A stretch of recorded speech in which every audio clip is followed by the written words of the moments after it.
Les familles impactées par les récents éboulements dans la capitale gabonaise seront relogées cette semaine. L'annonce a été faite ce lundi 7 novembre par le vice-premier ministre Alain-Claude Bilibizé au cours d'une conférence de presse. Et des instructions ont été données pour que dans les jours à venir, nous puissions reloger non seulement la famille qui a perdu 7 de ses membres, mais également les autres familles directement impactées dans un premier temps. Cela se fera cette semaine.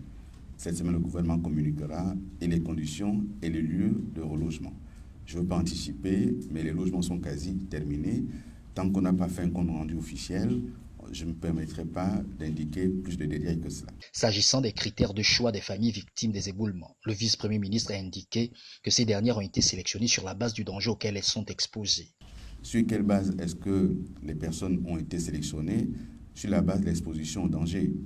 Ce sont les spécialistes du ministère de l'Urbanisme qui sont intervenus et qui ont identifié que tel logement pourrait à nouveau lui également être emprunté.